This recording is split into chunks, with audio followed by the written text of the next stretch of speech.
What up, YouTube? So, yeah, yesterday we went through a lot of content as far as the tour, and as a result, I couldn't post all of it on the video yesterday, so I shortened it. So today, I'm posting another part to it. There's going to be more, as far as the content and the tour. In this tour, he talks about the classes and the labs and things like that, and then towards the end, we visit another dorm. This is actually the video of the first dorm we visited. The one in the last videos of the second dorm. This is the first dorm we visited, which is the one that I like more because you get your own room technically, and yeah. All right, so that lab in that corner over there, that is going to be our welding lab. So our mechanical engineering technology students get to work in there. You learn about stick, TIG, and MIG welding. You'll weld steel and aluminum. Find out really quick how hard aluminum is to weld because it's melting temperature. You'll do TIG aluminum, and it took me a good minute to figure out how Is that different from spot welding? Yeah, I mean, so what you'll normally do, the welds you do in this are a butt joint, a T-joint, I think that's it. The butt joint's just two plates basically. You just put right next to each other and you just weld them together. And then for the stick butt joint, you'll actually put it in a bending test. So you weld them two together, cool it, put it in the machine, it'll bend it. So literally just drives a rod in between where the weld is, and you can see how your weld will hold up. A lot of times students crack or snap right in half. So it really lets you know how your weld would actually fend for in the real world. So it's a great thing. Great hands-on over there. Right over here is a computer integrated manufacturing lab. I like to call this the little blank setup, but really it's to mock an assembly line. So there's Kawasaki arms in the back. There's big robotic arms back there. There's one much closer over here. But you just upload the code to that. There'll be sensors along the trolley system. The arms will reach around, grab an object, set it in a designated location. We have one much smaller, a little farther down, that we can use for our Vex robotics team. They're making the robots. Oh, and then we also have those red machines right there, the VR techs. Those are our VR welders that students have to pass the test on. They get I think 80 or above 3 times. You just code it to make it work or something? For what? For the VR, like virtual reality? Yeah. Oh, okay. So really it's just a stick, and then you can wear the mask or not wear the mask. You just go down and weld it. So it's pretty cool. Okay. And then over here on the right, this is going to be our CNC shop. So we have a couple manual machines in there. We have manual mills, manual lathes, and drill presses.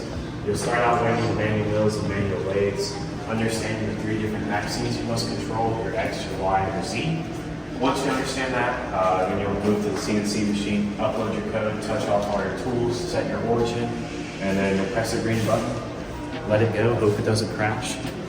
This is actually the first time the students are in there working. So yeah, it's pretty cool hands-on lab. You design the part, create the code for the part, upload it, and then run it. So it's pretty fun. And then over here is our Vex robotics lab. So this is where our Vex robotics team is. There are their robots that they've been making right there.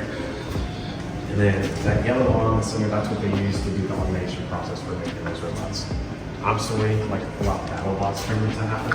Oh, nice. They use it for shooting frisbees out of, or their tournaments. I think they capture the balls and try and get them under that net region right there. And I don't know if you guys saw the robotic hand that was upstairs in the glass case, but our Vex robotics team actually made that hand.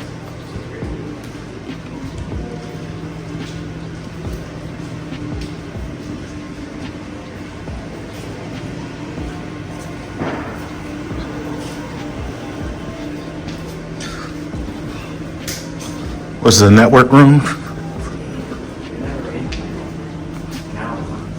So this is where our Florida SAE team is, but they're getting ready for their competition coming up next month, actually. So they're out testing their vehicles all the time now this week. Normally they're always in here waiting to talk to tour guests, but they make 2 different vehicles. They make an internal combustion engine and an electric vehicle. So their internal combustion engine is from a Yamaha R6 bike, so pretty quick. And then the electric engine, I think, is from like a small electric airplane. So they do everything in-house here. They have to outsource tires, and the metal comes in pre-bid, but they do all the welding. They do all the electrical stuff. They make everything in-house over in the machine shop over there. So once they're completed, students they'll go out. They have competitions throughout the semester that will just be local. So in Georgia, there'll be like the Southeastern Conference will come out. It's like Duke, Georgia, Alabama, Georgia Tech come to these Georgia events that we have. But the one in May that they're preparing for, it's out in Michigan, and that one's international. So MIT, there's places from France. I don't even know all the schools that come, but there's over 100 schools that will be there, and there's a ton of automotive companies that will come out to that May event in Michigan, and it's just a great way to get started in that automotive industry. Like Ford will be there, Rivian, Tesla. It's just a couple of companies that come out to this event. So this club, anybody can join it. It's student-led, so there is a business side of it. There's obviously the engineering, the electrical part of it. A lot of hands-on inside of here. So anybody can join this one. You don't have to be a part of a specific major.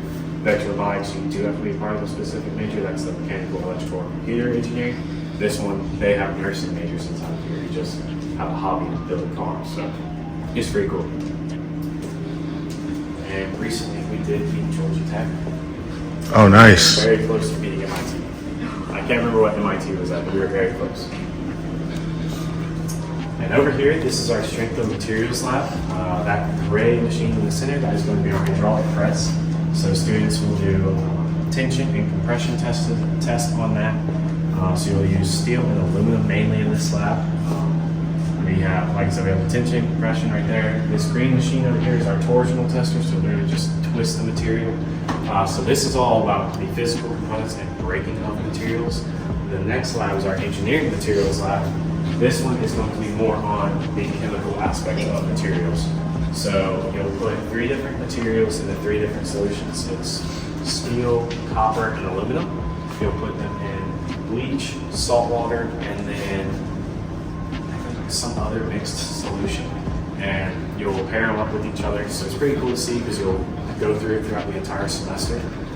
So it's, I believe in the bleach solution, copper and aluminum, copper transfers its color onto aluminum. So whenever you pull it out and you take your picture, aluminum has the copper color to it, and then copper is shrinking because it's losing that material. So it's pretty cool. It's a pretty cool lab. It's you figure out why vehicles up north rust so much because of the salt they put on the road and the snows.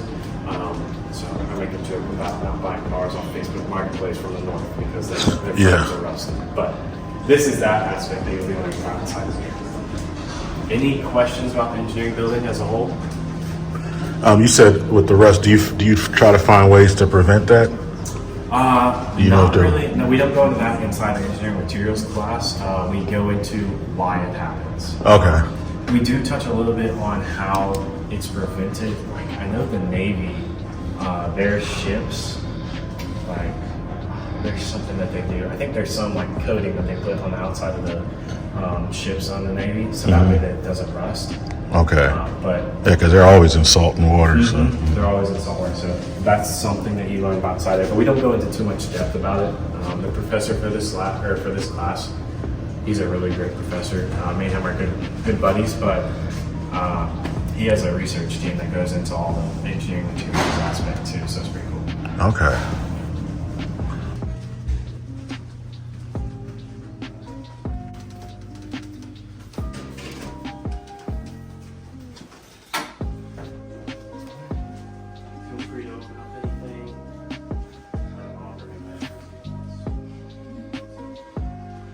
Oh, wow.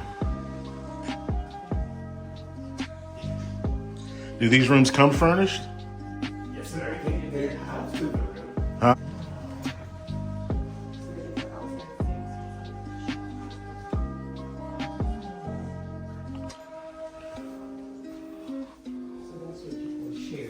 So the double. And then this space right here, this would be pretty much right there, and then there'd be 2. Thanks for watching. Also, remember, tomorrow is day 30 of All Carnivore, and I'm dude. Oh man, I almost broke, but soon. Yeah, I'm gonna keep it up. I'm doing well, and yeah, just keep me in your prayers, guys. Things are going well. All right. Make sure you comment, subscribe, and until next time, deuces.